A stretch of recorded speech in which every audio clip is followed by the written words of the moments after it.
हम तीन मेहमानों से यहाँ पर आपका परिचय करवा दें, लेकिन वो तीनों किसी भी परिचय के मोहताज नहीं हैं।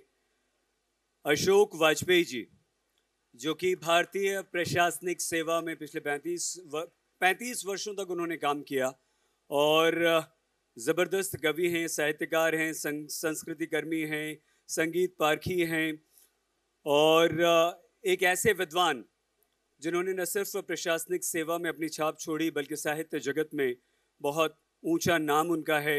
हिंदी और अंग्रेज़ी के बड़े आलोचक हैं। आलोचना की भाषा को नई ताजगी और सूक्ष्मता उन्होंने दी है। सामाजिक संवाद का हिस्सा बनाया है। साहित्य अकादमी पुरस्कार, दयावती मोदी कवि शेखर सम्मान, कबीर सम्मान, समन्वय भाषा सम्मान आदि से आप सम्मानित हुए हैं। अशोक वाजपेयी जी फ्रेंच, पोलिश सरकारों के उच्च नागरिक सम्मान, उत्तर प्रदेश सरकार का सर्वोच्च भारत भारती पुरस्कार उन्होंने ठुकराया था।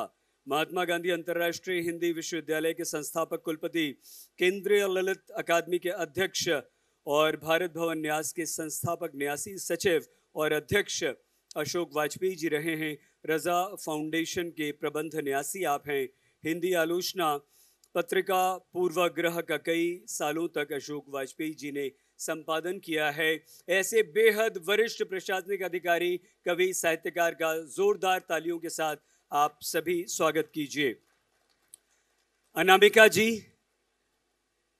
हमारे बीच आज मौजूद हैं, किसी परिचय की मोहताज नहीं है और उनके बारे में कुछ भी कहना हमेशा मैम कम लगता है। और अनामिका जी हिंदी कविता का बेहद चर्चित नाम है। दिल्ली विश्वविद्यालय में आप वैसे तो अंग्रेज़ी पढ़ाती रही हैं, खूब अनुवाद किए हैं, गद्य लिखा, लेकिन पहचान कवि के रूप में रही। आपकी 20 से अधिक किताबों में अधिकतर कविता संग्रह हैं। इसके अलावा कहानी संकलन, आलोचना की पुस्तकें भी अनामिका जी के नाम दर्ज हैं। गलत पते की चिट्ठी, बीजाक्षर, खुरदुरी हथेलियाँ, अब भी वसंत को तुम्हारी ज़रूरत है, दूब धान पानी को सब याद था, वर्किंग वुमेन्स हॉस्टल और अन्य कविताएं अनामिका जी की काफ़ी चर्चित रही हैं। आपने हमने पढ़ी हैं, सुनी हैं और आप हम हमेशा उनसे जुड़े हुए महसूस करते हैं। टोकरी में दिगंत थेरी काता 2014 के लिए साहित्य अकादमी सम्मान अनामिका जी को मिल चुका है। ऐसी विदुषी को आज हमारे बीच पाकर हम धन्य हैं। जोरदार तालियों के साथ अनामिका जी का स्वागत कीजिए। एक और बेहद ख़ास मेहमान, विशेष अतिथि अरुण कमल जी हमारे साथ हैं और अंग्रेज़ी के आप भी अध्यापक रहे। मूलतः आप कवि हैं। दर्जन भर से अधिक पुस्तकें प्रकाशित हुई। कविता संकलन अपनी केवल धार, सुबोध, नए इलाके में, पुतली में संसार तथा आलोचना पुस्तक, कविता और समय, गोलमेज आपकी काफ़ी चर्चित रही हैं। अरुण कमल जी आज हमारे बीच हैं, ये सौभाग्य की बात है। आपके द्वारा अनुवाद और इंटरव्यू की किताबों को खूब सराहा गया। बतौर कवि अरुण जी को कई बड़े सम्मान मिल चुके हैं, जिनमें भारत भूषण अग्रवाल पुरस्कार, सोवियत लैंड नेहरू अवार्ड और साहित्य अकादमी पुरस्कार शामिल हैं। शोभा आज साहित्य आज तक की अरुण कमल जी बढ़ा रहे हैं, इसके लिए उनका धन्यवाद पूरे आज तक और साहित्य आज तक परिवार की ओर से। जोरदार तालियों के साथ अरुण जी का भी स्वागत कीजिए।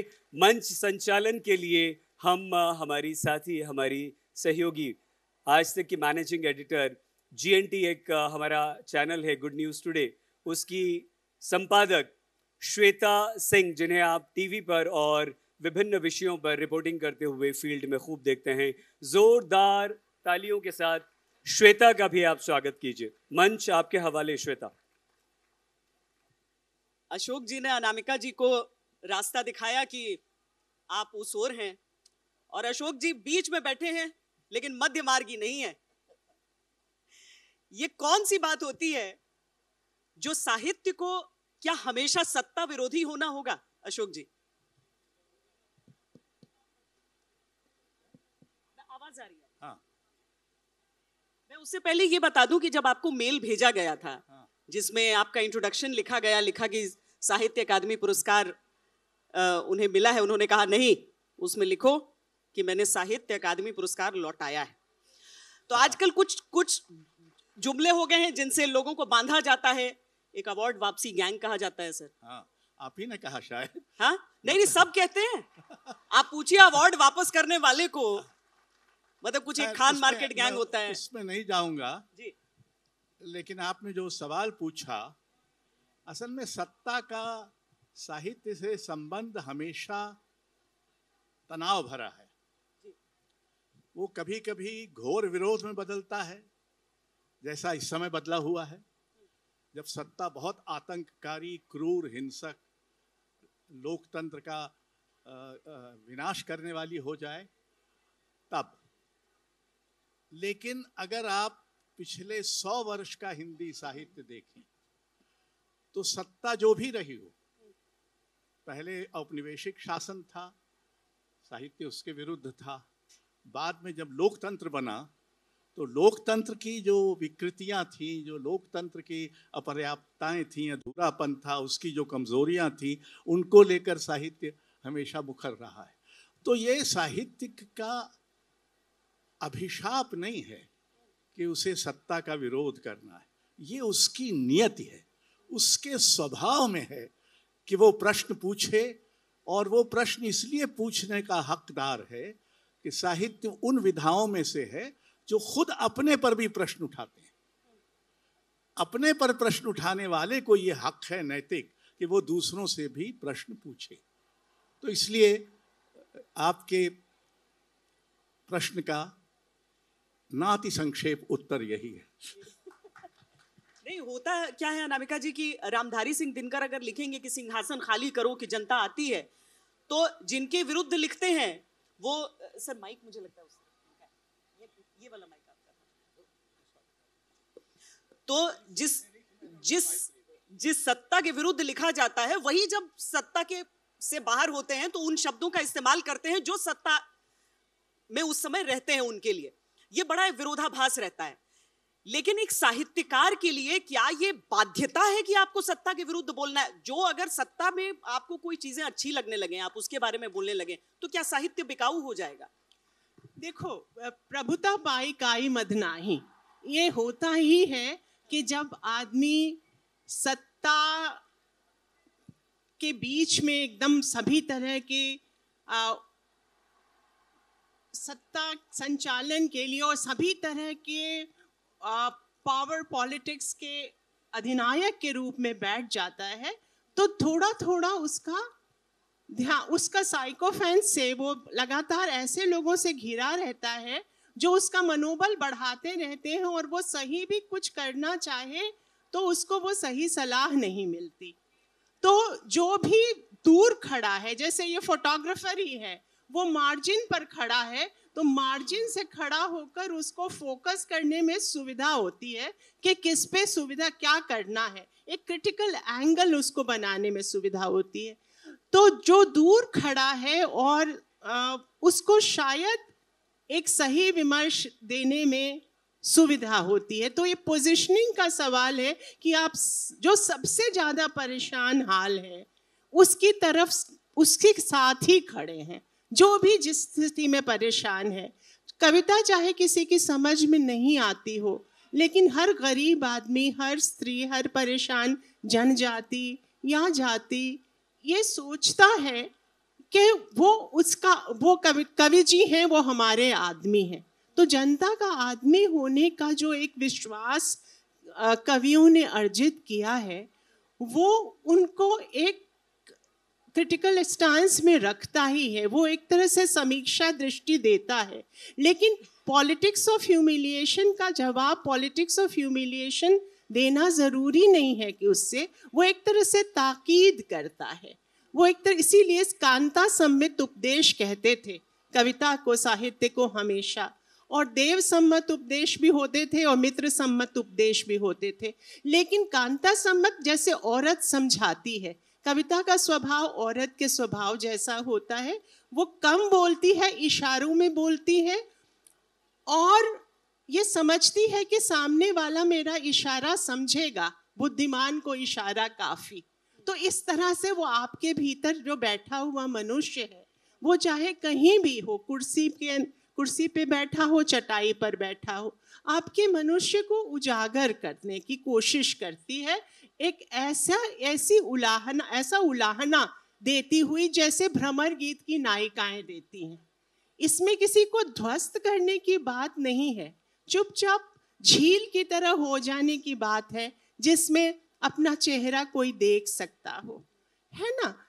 खौलते हुए पानी में चेहरा नहीं दिखता, आवेग शासित व्यक्ति को अपना चेहरा नहीं दिखता, लेकिन कोई झील बन जाता। कविता लिखने की प्रक्रिया में आदमी के भीतर की खौलाहट कम हो जाती है, वो झील बन जाता है, तो वो अपना भी चेहरा देख लेता है, और जो उसमें सामने देखने की का धैर्य रखता है वो भी अपना चेहरा देख लेता है।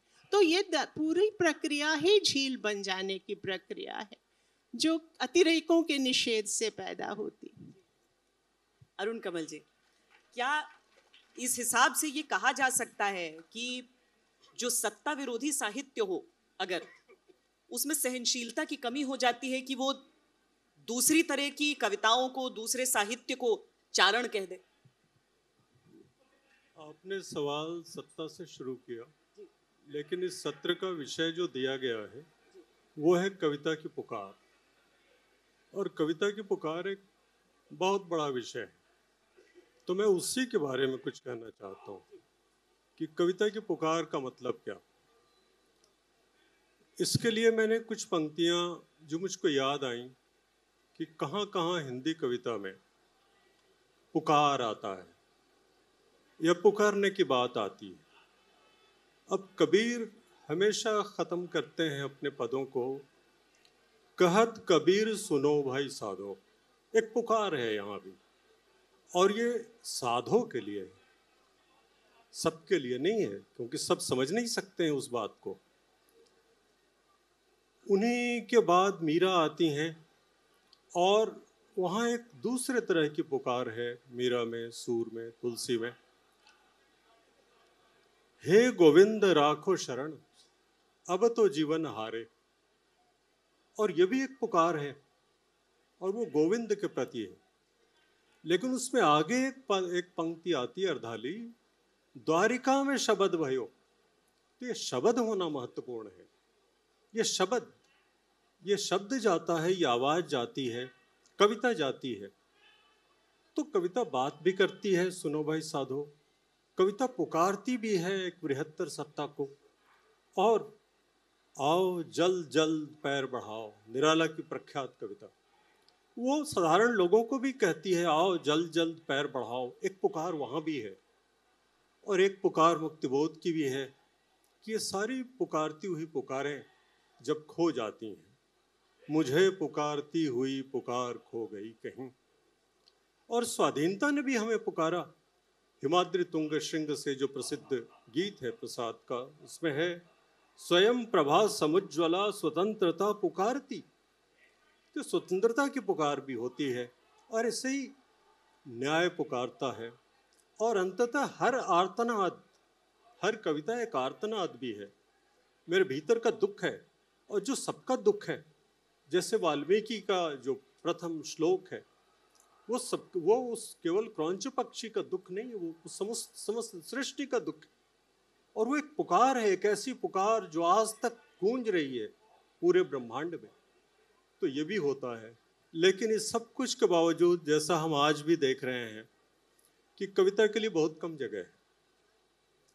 और आज यहाँ आकर के भी मुझको यही लग रहा है जो घनानंद ने कभी कहा था, ज्यों पुकार मधि मौन। कविता इन सारी पुकारों के बीच, शोरगुल के बीच एक मौन भी है। तो कविता पुकार भी है, मौन भी है। और जिस सत्ता को वाल्मीकि ने चुनौती दी, व्याधे की सत्ता को, तो कविता हर व्याधे की सत्ता को चुनौती। कोई व्याधा ऐसे जाएगा नहीं, हम उससे हमेशा श्राप देंगे।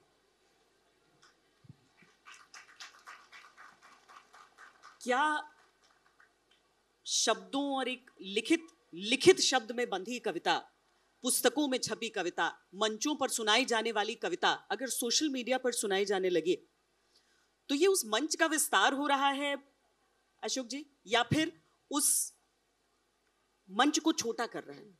एक एक तरह से मैं कहूं कि एक पारंपरिक साहित्यकार होने के नाते आप जब पढ़ते हैं सोशल मीडिया पर वो कविताएं, आपके मन को प्रसन्न करती हैं या आपको लगता है कि नहीं, मैं विक्षुब्ध हूं, अच्छा नहीं लगा? देखिए, मैं तो इतना पारंपरिक हूं कि सोशल मीडिया को पढ़ता ही नहीं हूं।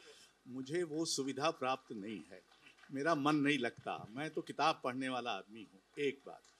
दूसरी बात यह है कि कविता के प्रचार प्रसार के माध्यम सोशल मीडिया में बढ़े हैं, अवसर भी बढ़े हैं, पर ध्यान रखिए यही सोशल मीडिया है जो झूठ भी फैलाता है, नफरत भी फैलाता है, हिंसा भी फैलाता है, प्रतिशोध की भावना भी फैलाता है। तो एक उसका लोकतांत्रिक पक्ष भी है, एक उसका लोकतंत्र विरोधी पक्ष भी है, और इसको ध्यान में रखना जरूरी है। पर हमने बहुत पहले मध्य प्रदेश में ये प्रयोग किया था। लोग कहते थे कि आधुनिक कविता लोगों की समझ में नहीं आती। अव्वल तो समझ का क्या मतलब है, ये मेरी आज तक समझ में नहीं आया, लेकिन बहरहाल समझ में नहीं आती तो नहीं आती। तो हमने प्रयोग किया कि जो तथाकथित कठिन समझे जाने वाले कवि हैं उनको हम प्रस्तुत करें। तो ये जो हमारी, जिसमें 200-250 लोग होते थे, एक कला वीथिका में लोग नीचे बैठते थे और सुनने वालों में कई बार कुमार गंधर्व तक होते थे, सोचिए। तो ये जो 200-250 लोग होते थे, ये 4-4 घंटे बैठ के कविता सुनते थे। तो सवाल ये है कि कविता की पुकार को आगे ले जाने का काम हो रहा है कि नहीं हो रहा? क्या हो रहा है? नहीं हो रहा, कम हो रहा है। देखिए, आपके इसी आयोजन में मुझे एक व्यक्ति ने बताया कि शुद्ध साहित्य, शुद्ध मतलब साहित्य पर केंद्रित 2 ही सत्र हैं। एक ये है और संभवतः एक जिसमें नंद किशोर आचार्य और लीलाधर जगूड़ी हैं। तो अब आप 3 दिन का आयोजन करते हैं, उसमें कविता को दूर तक पहुंचाने का प्रयत्न कम है। तो एक तो ये बात हुई। दूसरी बात ये हुई कि एक स्तर पर कविता निराशा का कर्तव्य है।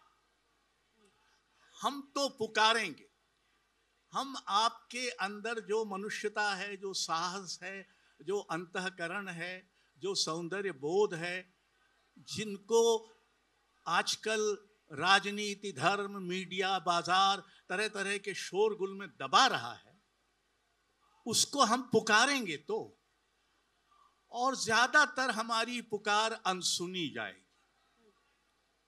क्योंकि जो माध्यम इस पुकार को आगे ले जा सकते थे या ले जाना चाहिए जिन्हें एक सहज कर्तव्य के रूप में, वो ऐसा नहीं करते। उनके और अपने सरोकार हैं। तो फिर भी हम अपनी आवाज उठाएंगे। आवाज उठाना ज्यादा जरूरी है और अकेलेपन से घबराना भी नहीं चाहिए। दुनिया उन्हीं लोगों ने बदली है जो अकेले पड़ गए थे, लेकिन अकेले पड़ने से घबराते नहीं थे। तो हम लोग, ये एक ऐसा समाज बन गया, खासकर हिंदी समाज, ये शायद बांग्ला समाज, उर्दू भाषी समाज, कन्नड़ समाज, मराठी समाज, इन समाजों के बारे में सही नहीं है। वहाँ कविता की अभी भी जगह है, अच्छी और महत्वपूर्ण कविता की लोग सुनते हैं, समझते हैं, पढ़ते हैं, सराहते हैं। हिंदी में धीरे धीरे ये कम हो गया है, उसके कारणों में अभी जाना जरूरी नहीं है, हमारे पास समय नहीं है। पर बहरहाल, जैसा मैंने कहा, हम निराशा का कर्तव्य पूरा करेंगे, हम अपनी आवाज उठाएंगे, हम पुकारेंगे।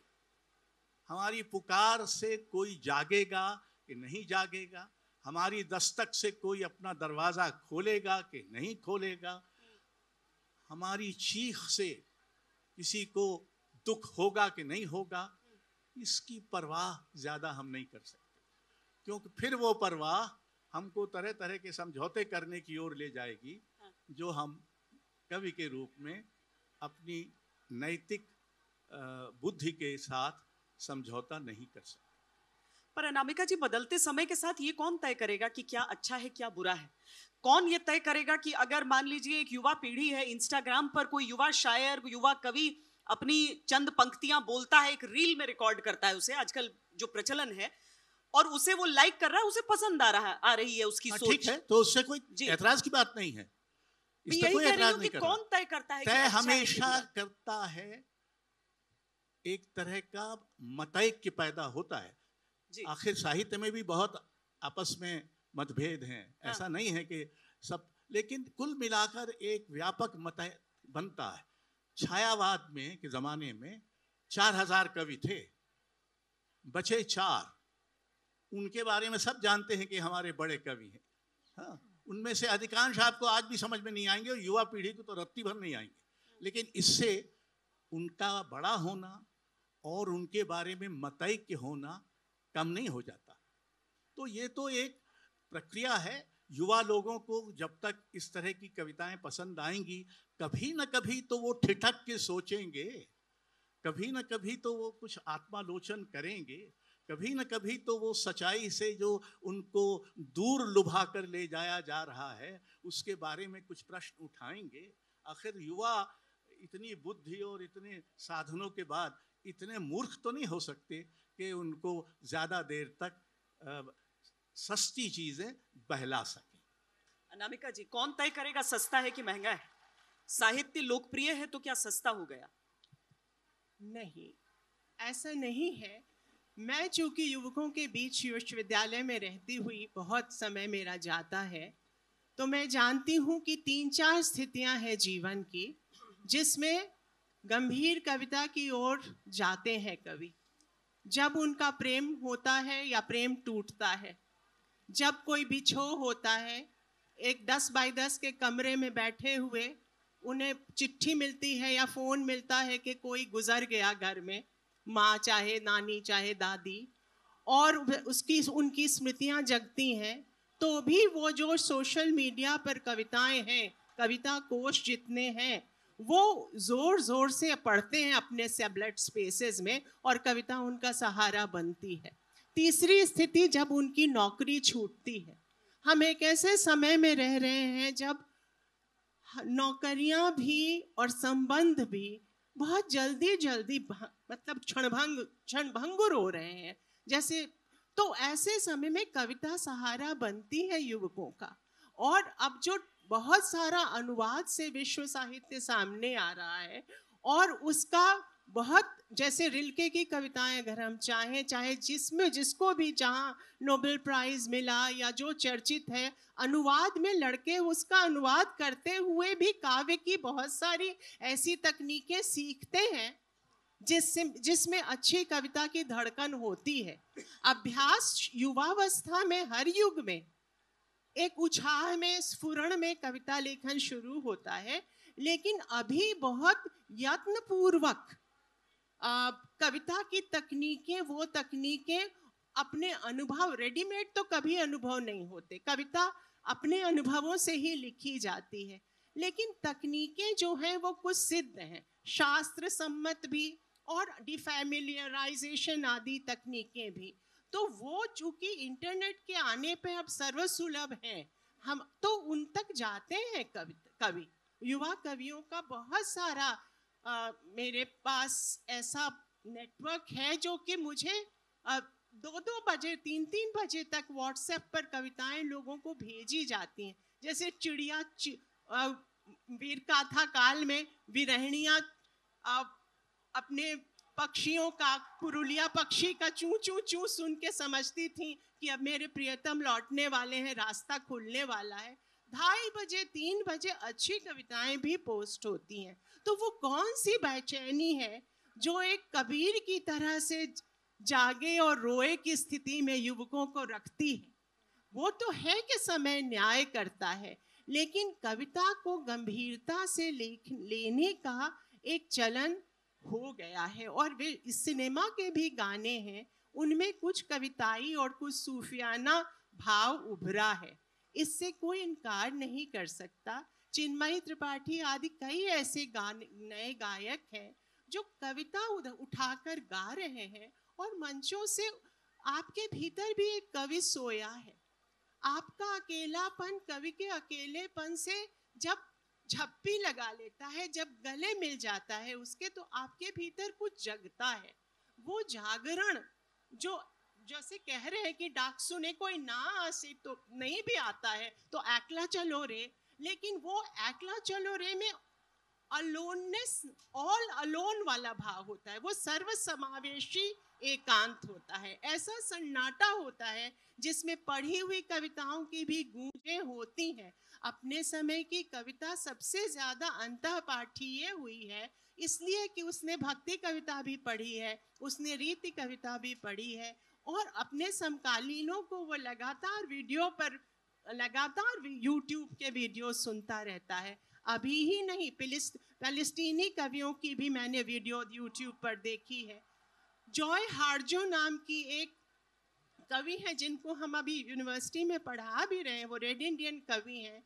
उनकी भी कविताएं इतनी युवकों में वो जो थोड़े संवेदनशील हैं और जानते हैं कि जीवन में अभी कविता की जरूरत है। तुमुल कोलाहल कलह में मैं हृदय की बात रे मन, चूंकि तुमुल कोलाहल कलह है तो हृदय की बात की संभावना ज्यादा होती है। तो हर बैच में मैं देखती हूँ कि कम से कम 10 ऐसे लोग होते हैं जो बहुत ढंग से कविताएं सीखना चाहते हैं, और अंतरजाल पे जो कविताएं उनको उपलब्ध होती हैं उनके अनुवाद करते हुए, उस पे डिस्कशन करते हुए लगातार एक सीरियस उपक्रम भी बना रहता है। अरुण जी, नियम है प्रकृति का, परिवर्तन तो होगा ही। अब उस परिवर्तन में क्या हम समझें कि कविता खो जाती है क्या इसमें? क्योंकि मुझे याद है कि एक तो आपको बहुत ज्यादा दिलचस्पी होनी चाहिए कि आपके पास कविताएं की वो पुस्तकें हो। मुझे याद है जो मैंने भी पहली खरीदी, उसमें आप हर शब्द के साथ एक 1 2 3 4 पढ़ते थे, आप आखिर में जाकर देखते थे कि इसका अर्थ क्या है। आज मुझे आसानी होती है, मैं अगर ऑनलाइन जाती हूं तो बस उस पर क्लिक कर देना है, मुझे आखिरी पन्ने तक नहीं पलटना है। मकसद तो कविता का विस्तार, कविता का जीवित रहना, उन भावों का निकलना है। इसमें आप क्या कहना चाहते हैं? मैं कहना ये चाहती हूं कि क्या तकनीक उसे बुरा बना रही है? तकनीक या उस पुकार को एक अलग दिशा में ले जा रही है? तकनीक हर चीज में है। जब आदमी ने पहली बार चुल्लू में पानी पिया, वो भी एक तकनीक थी। गिलास में पिया, वो भी एक तकनीक। बोतल में पिया, वो भी एक। बिना तकनीक के, यहाँ तक कि तकली भी एक तकनीक है। बड़े बड़े यंत्र भी तकनीक हैं। कविता हमेशा लिखी तो जाती है भाषा में ही, शब्दों में ही।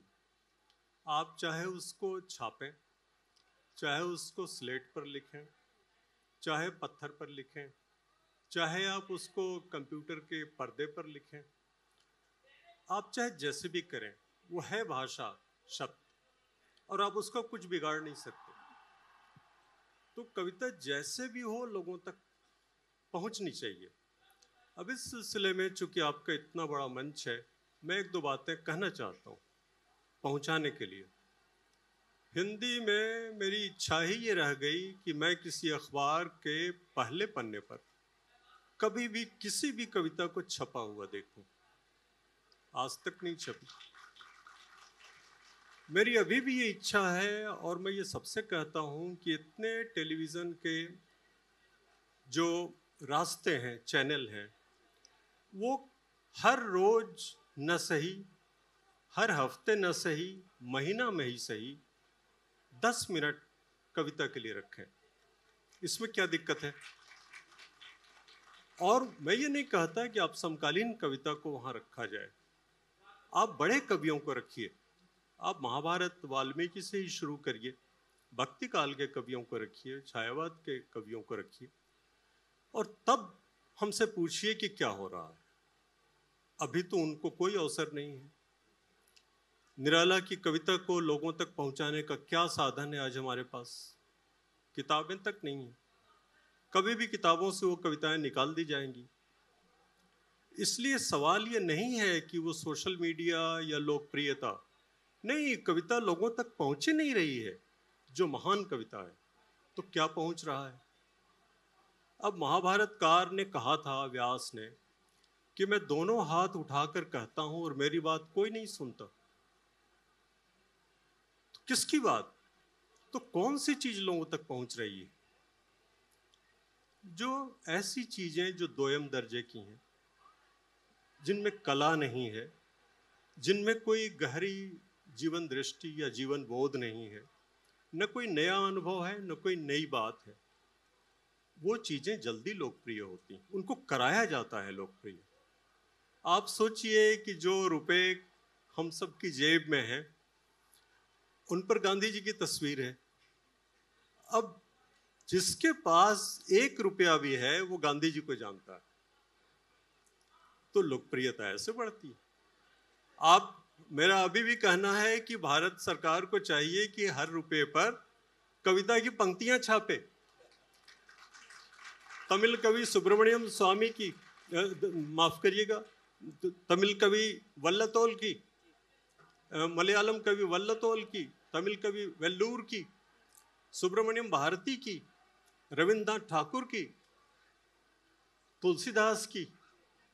अगर गांधी जी के हिंदू स्वराज में तुलसीदास को वो स्मृति से उद्धृत करते हैं, तो कितना अच्छा हो कि मैं आपसे कहूं कि भाई मुझको कुछ रुपए चाहिए, क्या आप तुलसीदास दे सकती हैं?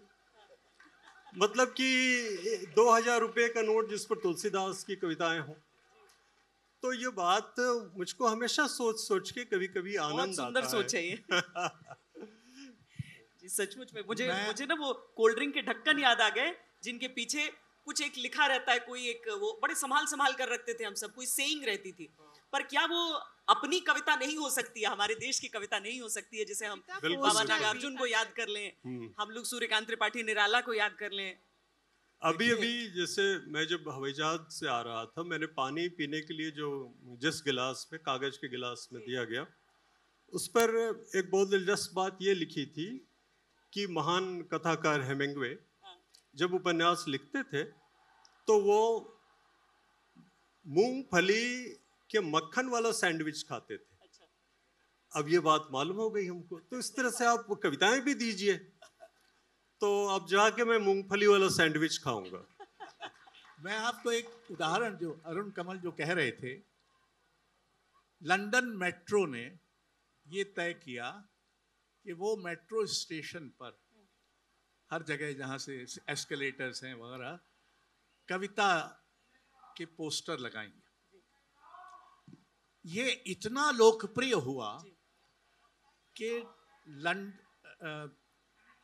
लंदन मेट्रो पोएम्स की एंथोलॉजी जब पहली छपी तो उसकी 20 लाख प्रतियां बिकी।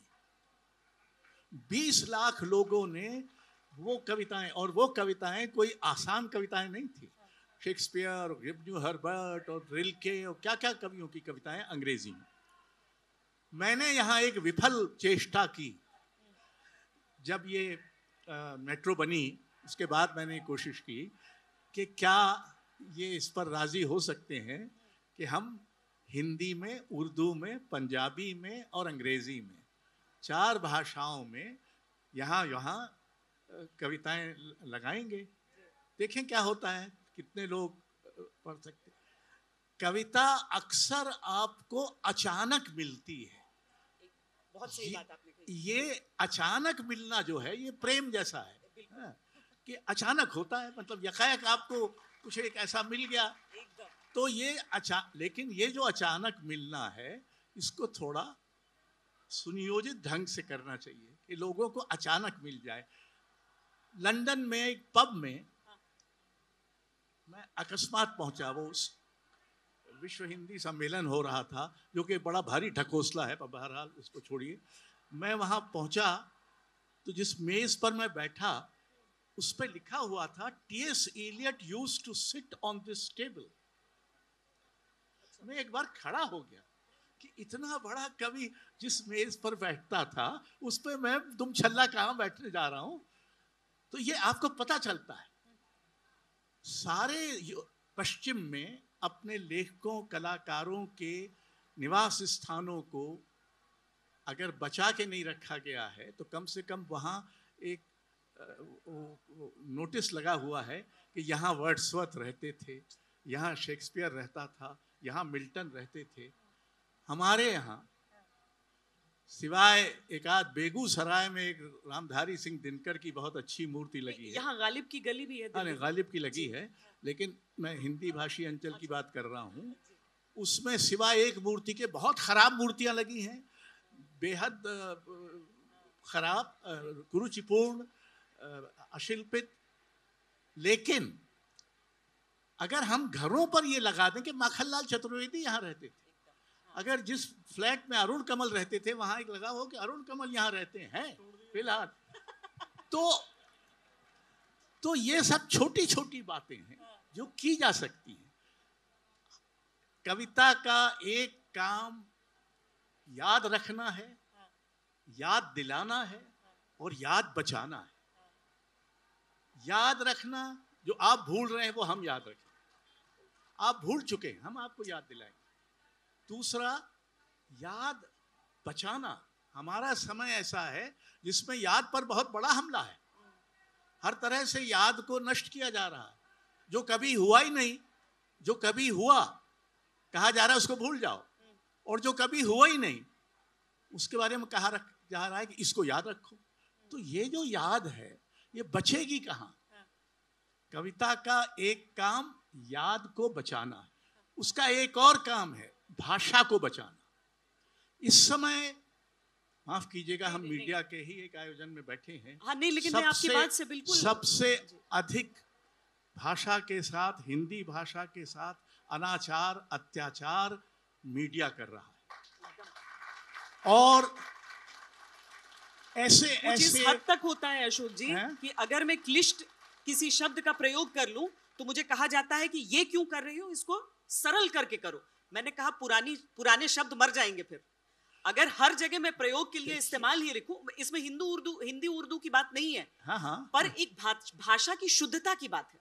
मतलब सीधी साफ सुथरी हिंदी बोलने वाले लोग धीरे धीरे हर क्षेत्र में कम हो रहे हैं। वो साहित्य में भी कम हो रहे हैं, लेकिन मीडिया में तो गायब ही हो चुके हैं। किसी को सीधी सादी हिंदी लिखना आती ही नहीं। तुम साले काहे के हिंदी के अखबार हो, तुम काहे के हिंदी के चैनल हो? अगर तुमको साफ सुथरी भाषा लिखना नहीं आती तो तुम अपने को हिंदी का चैनल क्यों कहते हो? आप देखिए, अंग्रेजी महान भाषा है, उसको हमको जरूर सीखना चाहिए। हिंदी अच्छी आ ही नहीं सकती अगर आप संस्कृत, उर्दू और अंग्रेजी न जाने। लेकिन हम सब ये तीनों लोग, अव्वल तो आपने अकारादि क्रम से हमको लिया है, यानी हर एक का नाम अ से शुरू होता है, अरुण, अशोक, अनामिका। हाँ, इस पर पता नहीं ध्यान गया है कि नहीं, ये अनुप्रास है एक तरह का। दूसरा ये है कि हम तीनों अंग्रेजी पढ़े हुए लोग हैं। ये तो अंग्रेजी के अध्यापक हैं दोनों, मैं अंग्रेजी के अध्यापक नहीं रहा हूँ, लेकिन मेरे एक अध्यापक थे, उन्होंने कहा कि हिंदी बोलो तो हिंदी बोलो, अंग्रेजी बोलो तो अंग्रेजी बोलो। और ऐसे शब्द होंगे जो अंग्रेजी में ज्यादा ठीक है, जैसे इसका नोटिस नहीं लिया, तो नोटिस शब्द अब चल गया है। पुलिस, हमारे मित्र विश्वनाथ विद्यानवास मिश्र कहते थे, एक हिंदी का वाक्य है, मैं कमरे में घुसा, मैंने दरवाजा खोला, कमरे में घुसा, कुर्सी पर कमीज टांग दी, खिड़की खोली, आकाश की तरफ देखा, टेलीविजन चला दिया। अब इसमें कोई जटिलता नहीं है, ये सरल, तथाकथित सरल भाषा है। इसमें 6 भाषाओं के शब्द हैं।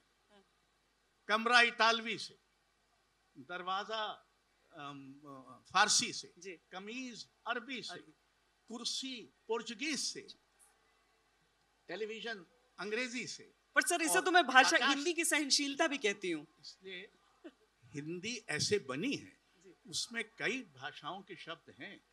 अब आपने क्यों अपना ये जिम्मेदारी समझ ली है कि आज आप उसमें बेकार के शब्द ये हिंदी के अज्ञान का समय है। वैसे तो ये ज्ञान पर आक्रमण का समय है, ये अज्ञान के अभ्युदय का और ज्ञान के परास्त होने का समय है। अनामिका जी, सबसे अच्छा मुझे लगता है कि यहाँ पर सबसे अच्छी बात जो निकली एक सुझाव के तौर पर, और मुझे लगता है कि हमारा जो चैनल है सईद गुड न्यूज टुडे, हम सोचते हैं कि उसमें हर एक विशेष बुलेटिन के अंत में मैं सोच रही हूँ अब एक कवि की 4 पंक्तियां जरूर लगाऊंगी, यहाँ से ये शुरुआत जरूर हो जाएगी। सुंदर। हर जगह जहाँ विज्ञापन लगा है वहाँ पर कविता पोस्टर लगाया जा सकता है, और ऐसा बंगाल में भी हुआ है और हैदराबाद में भी कवियों की पंक्तियां लिखी।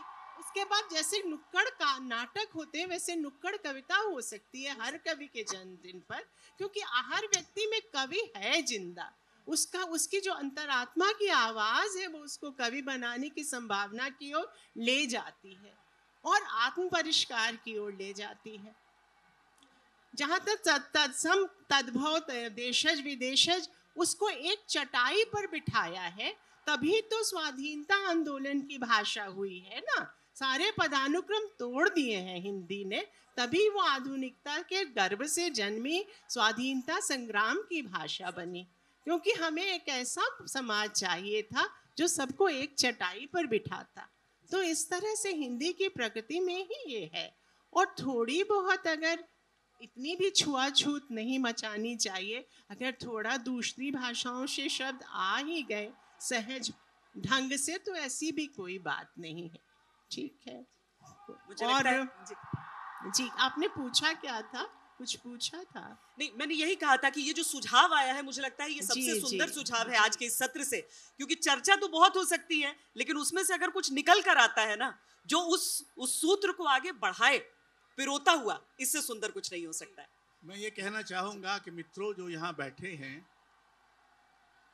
कविता आपको पुकार रही है, अनेक युगों से पुकार रही है, वाल्मीकि से वेद से लेकर आज तक पुकार रही है। कभी थोड़ा वक्त निकाल कर उस आवाज को सुनो, उस पुकार को सुनो। कभी जो दस्तक बहुत धीमी है लेकिन है, कान खड़े होकर अपना दरवाजा खोलो। आप अधिक मनुष्य होंगे, आप अधिक महसूस करेंगे, आप अधिक देखेंगे, आप अधिक सुनेंगे अगर कविता की पुकार सुनेंगे। धन्यवाद। बहुत बहुत धन्यवाद आप सबका, बहुत धन्यवाद। आप सबका भी बहुत धन्यवाद।